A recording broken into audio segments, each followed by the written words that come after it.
నేను ఒక సేవకుల కుటుంబంలో జన్మించిన వాడిని. My mom and dad both are pastors and they are the first generation, I'm the second generation. మొదటగా దేవుడు వారిని ఎంచుకొని దేవుడు వారికి సువార్తను అందించినప్పుడు ఇటువంటి ఉన్నతమైన దేవుణ్ణి మేము తెలుసుకోవడం మాత్రమే కాదు, కానీ ఈ దేవుణ్ణి మేము సేవించాలి, ఈ దేవుణ్ణి మేము ప్రకటించాలి అనే ఒక గొప్ప ప్రేరేపణ వారికి కలిగి ఉండి కనిపెట్టుకున్నప్పుడు దేవుడు వారితో మరి ఆయన సేవను చేయమని ప్రారంభించుకున్నప్పుడు చెప్పినప్పుడు వారు సేవను ప్రారంభించడం జరిగింది. అక్కడి నుంచి మా యొక్క స్పిరిచువల్ జర్నీ, దేవునితో మాకు అనుబంధం ప్రారంభమైంది.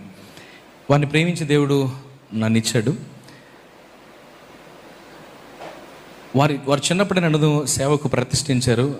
మాకు కుమారుణ్ణి దేవుడు వాగ్దానం చేశాడు, మీకు కుమారుని దయచేస్తా అన్నప్పుడు నేను ఆ కుమారుడు సేవకై వాడుకుంటాను అన్నప్పుడు యూజువల్గా చాలామంది పాస్టర్ స్టోరీస్ ఇలాగే ఉంటాయి. వారు నాకు ఆ విషయం పదే పదే చెప్తా ఉంటే I thought they are trying to convince me to become a pastor. నన్ను ఏదో రకంగా సేవకుని చేయాలని వారు ప్రయత్నం చేస్తున్నట్టుగా నాకు అనిపించి నేను ఏదైనా అవ్వాలి కానీ ఈ జీవితంలో సేవకుని మాత్రం అవ్వకూడదు అని చాలా చాలా స్ట్రాంగ్గా పట్టుకొని దొరికిన ప్రతి రూట్ని కూడా యూటిలైజ్ చేసుకోవడం ప్రారంభించాను. తప్పించుకోవడానికి ఎన్ని విధాల ప్రయత్నించాలి అన్ని విధాలు ప్రయత్నించాను.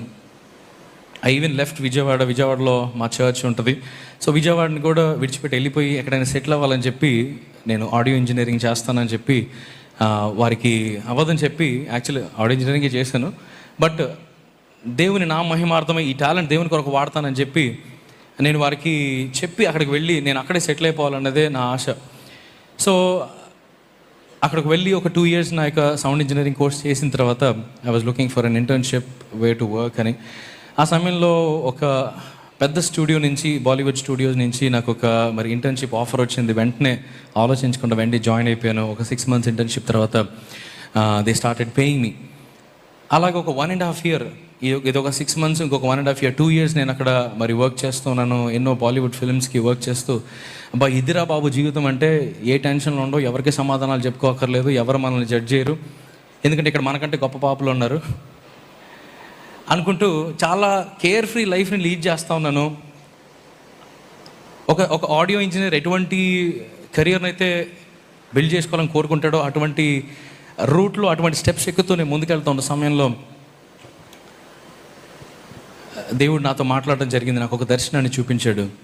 ఆ దర్శనం దేవుని యొక్క రాకడ ఎలా ఉంటుందో నేను చూశాను. దేవుని యొక్క రాజ్యం ఎలా ఉంటుందో దేవుడు నాకు చూపించాడు. అప్పటి వరకు ఏదైతే చాలా గొప్పవి, ప్రపంచం అన్నిటికంటే కూడా చాలా గొప్పది అని నేను భావిస్తున్నానో, ఎప్పుడైతే దేవుని యొక్క రాకడను, ఆ ర్యాప్చర్ని, అలాగే ఆ యొక్క పరలోక రాజ్యాన్ని ఎప్పుడైతే చూశానో